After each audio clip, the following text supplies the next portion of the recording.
Hello. For those of you who have seen my previous videos, uh, my name is Jessica and I'm new to YouTube, and I will be doing ASMR and tarot videos, but the third branch, I guess you could call it, of my videos is that I am an alcoholic in recovery. I am 5 months sober, and one of my goals is to help people to stay in recovery also. So, if obviously that's not for everybody. Not everybody has the same disease or problem like me. I don't expect people to relate like that. If you want to listen, then great. If I can help you, that's even better. If not, if it's not for you, then so be it. But I am here for anybody to reach out for me to be helpful to, because it's the biggest gift for somebody in my shoes is to be able to help someone else in my shoes, because it just is. It's nice to see someone succeed, because I know the feeling when I can finally succeed. And I hope to succeed each and every day, because every day is a new day and you never know what it's going to bring. And that's part of this program. So, to begin that branch of this is I thought I would tell my story. Or at least one jumping off version of it, because every time you tell your story, it's always going to be different, because you're always going to remember little bits and pieces that maybe you forgot the last time, or maybe you have like a category of your story, like maybe you told the emotional version of your story, or the physical version of your story, or the mental version of your story, or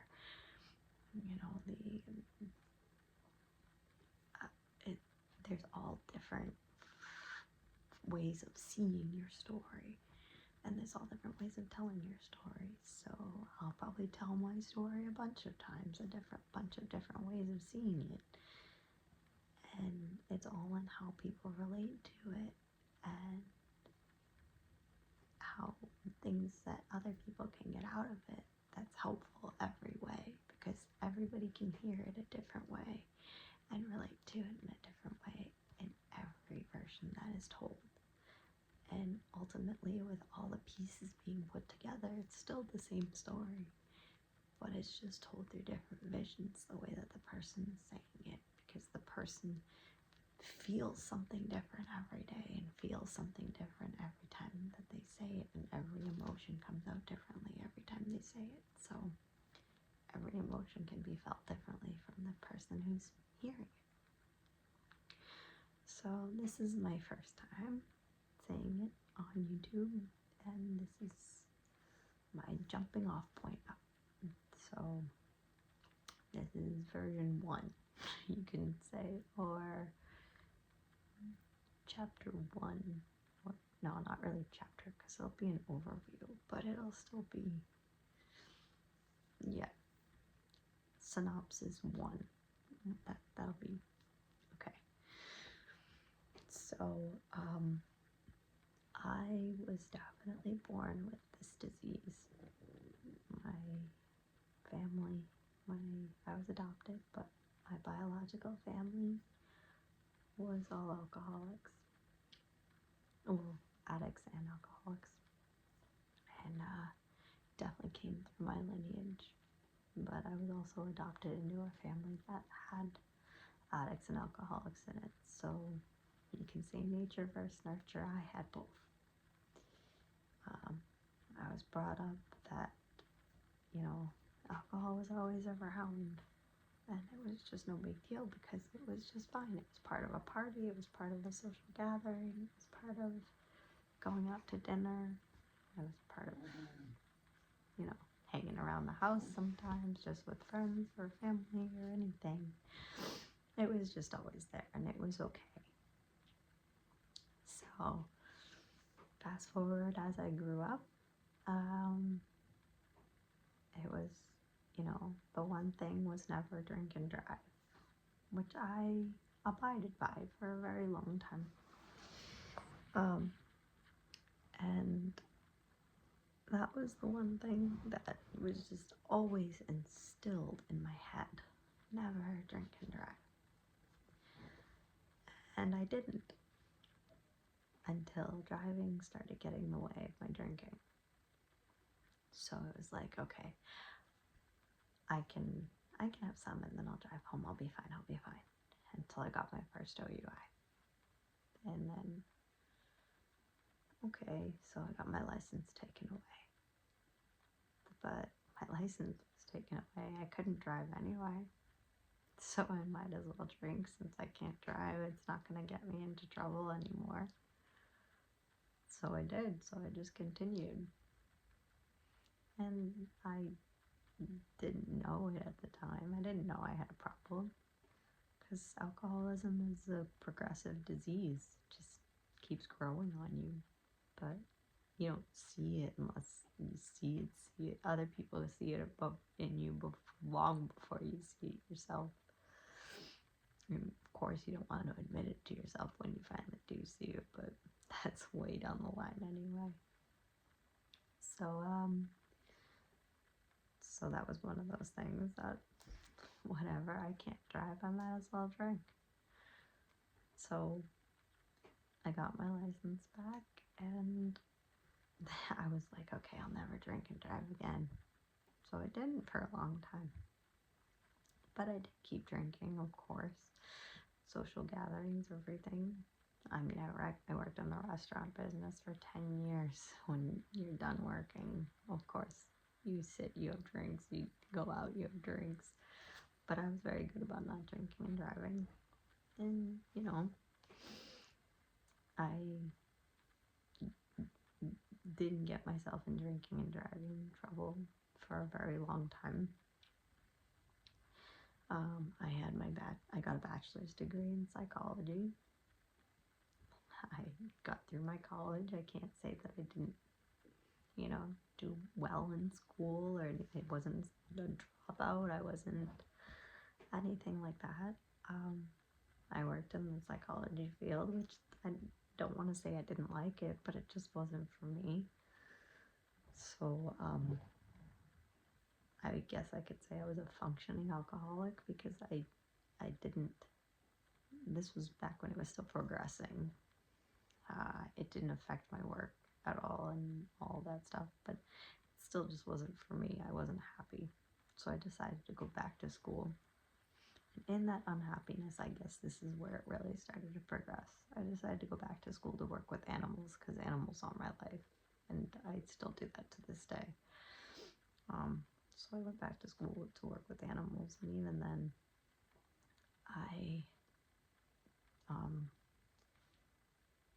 my first year of school, I got very anxious, taking tests and stuff, because I really wanted to do well. And this one test that I had, because I was in vet tech school, I had to assist in a surgery the next day. And I was so scared that I wasn't going to pass, so I spent all day studying and everything. And then one of my classmates was like, okay, let's go out, we'll grab dinner, we'll take our mind off of it. So we went out, we had dinner, we had drinks, and I had an anxiety attack on the way home. And after having drinks and having the anxiety attack while driving, I got a second OUI. I missed that exam the next day. And luckily, well, not luckily, but because of that anxiety attack, it leveled out my drinking score. That ended up being dismissed, but I still lost my license for a while for that, while the whole court system went through. And in that time, I was so depressed because I was so scared about all of my schooling and everything, and they'll never let me work with animals again, that I just continued, and that's when my drinking really started to progress. So I lost my license for like a year and a half for that one, because it was technically a second OUI still going through the system, even though it was ultimately dismissed in the long run. But while during that, it was really tough. And because it was progressing, I was starting to feel the effects of like really needing that alcohol in my body. And like I couldn't take a test in the morning without drinking first, because I was getting the shakes, and I couldn't write because I needed that alcohol just to not shake, just to write out the answers and just to think clearly. And so that's when I started to really notice that it was taking control of me, but I didn't want to stop at all. And then my last final, my now husband used to be my neighbor, and I was telling him that I would have to take the bus, I would have to get up early, and he's like, "Oh, I'll drive you to your final." And it happened to be Cinco de Mayo in 2017, and he was like, "I'll pick you up too, because it'll only be a few hours. It's your last one." And it was the last one before I graduated. And my parents they have a timeshare in Aruba, so they were away, so they couldn't give me any rides or anything. And so he ended up giving me a ride, and he's like, "And we'll grab lunch and we'll have some drinks afterwards." And I live in a town, it's a beach town, so Cinco de Mayo, drinks, beach town, yeah. So we ended up, hanging out for the day, and he's a lot older than me. He's 16 years older than me, and we started talking about a kid in my class, who had a crush on me, but he was like 16 years old, and I was 27 at the time, and I was like, that's like jailbait. And my husband now said to me, "Well, if that's too young, what's too old?" And I laid a kiss on him, and I said, "Fuck it."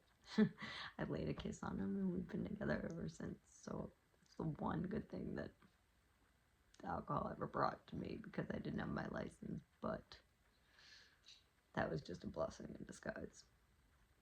However, even though that brought it to me, we have had the ups and downs of every bad type of alcohol relationship possible.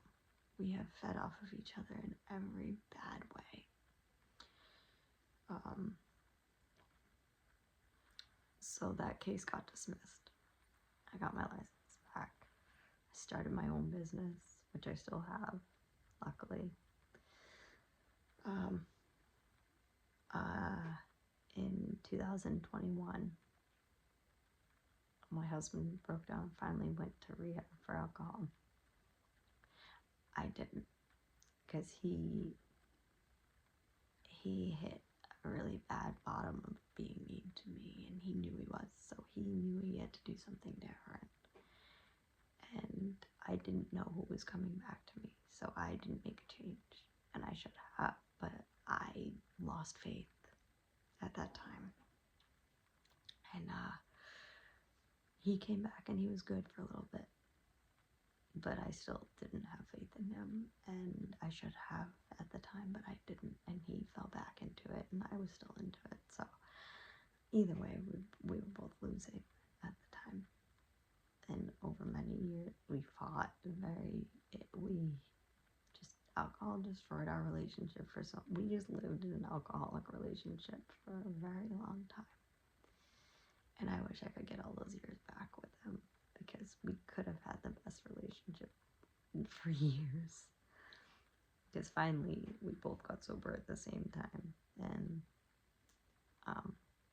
because we tried multiple times, but it ended up being at different times, and we could never succeed at different times. So we finally both got sober at the same time last year in, what was that, 2024?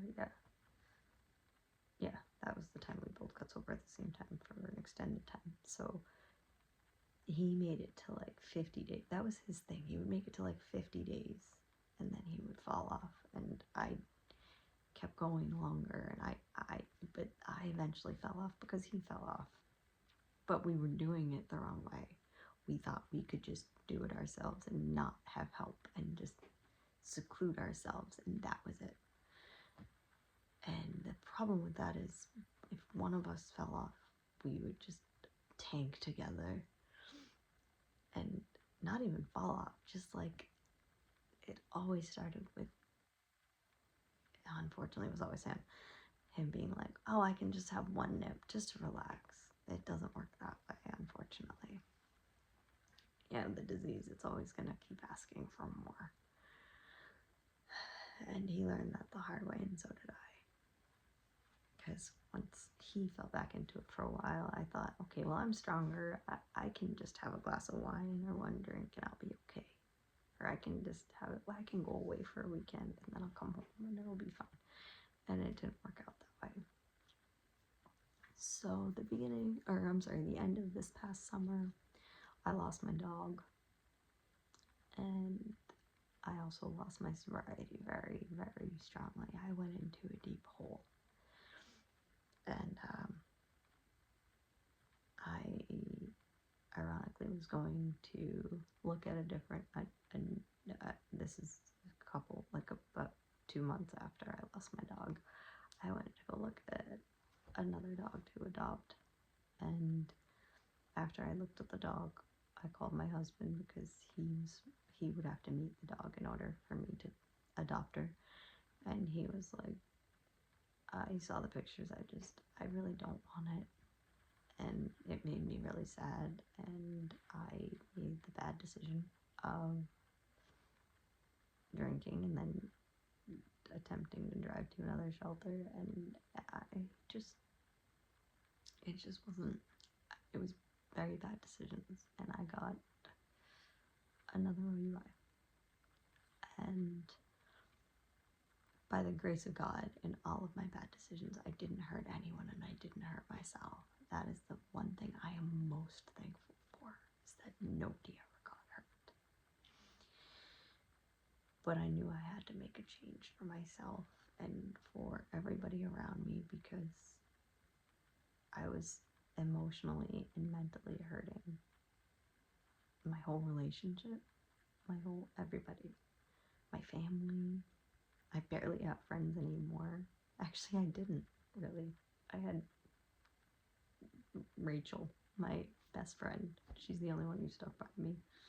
And if you haven't checked her out yet, I've said it in my previous video, but she's the best ASMR. TH3ACC, or her tarot channel, TH3ACC_tarot333. Yeah. But I was destroying everybody in my path. And I knew I couldn't destroy myself and destroy anyone anymore. So for the first time, I did it the right way. And I checked myself into rehab. And I stayed there for 30 days. And I have been sober ever since. And then my husband drank the whole time I was in rehab and said that it would change as soon as I got home.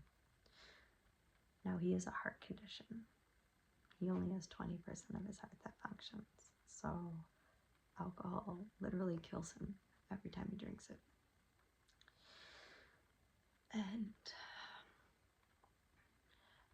I've almost lost him about 6 times in the past year because they've had to stop his heart and restart it to get him out of AFib. So when I got out of rehab, he checked in the next day just to detox his body. So he went to have medical attention to detox his body. He came back, and again, he got to the 50-ish days that he stayed sober and went right back into, oh, I can have one, or I can have just one day of the week, or I can just do the weekend. And then he fell right back into his every day, all day. And just a few days ago, he checked himself into rehab to do the full rehab 30 days and go from there. to hopefully be where I am today when he gets out. Because he came to the realization that now he thinks he's all powerful over everything. And he said to me, I finally found something that I am not powerful over. Like, it is more powerful over me, and I feel so weak. And unfortunately, if you have this disease, it is more powerful than anything that you have inside yourself until you take it one day at a time and just say, today I am not going to let it take over me. Not tomorrow, not, okay, so I'm going to do this for however long. No, it doesn't work that way. You want to look at that, you do, because you want to be that way, but you can't look at it that way because then you're setting yourself up for failure. And I always wanted to look at it that way, and that's when I did set myself up for failure. But when I started looking at it, okay, I have a craving, just get past 5 minutes. Okay, I got past 5 minutes, just get past the hour and it'll go away. Get past the hour. All right, just get through today. And then when I go to bed tonight, I'll be thankful that I got through today.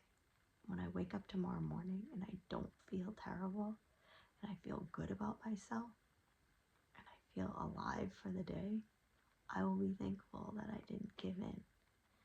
And then it turns into every day feeling that way. And you're just happier just to be alive every day instead of walking through every day as a misery, waiting for the day to end because you want that misery to end. But in order to get that misery to end, you need that fix again. What if you don't need that fix anymore? What if you can be happy just to be happy? So that's one version of my story. That's, I guess, the legal version, you could say. Yeah, that's the legal version because that's all my OUIs. It's not even the emotional version. That's not even my relation. Well, I guess I added my husband into it because he's a big part of everything in my life, but that's not even my relationships with everybody and how it's torn me apart and put things back together and everything. That doesn't even scratch the surface. That's just the legal sense of it. But your story might not be like mine because everybody has their own story. But if your story can relate, then good. If it can't, that's okay too.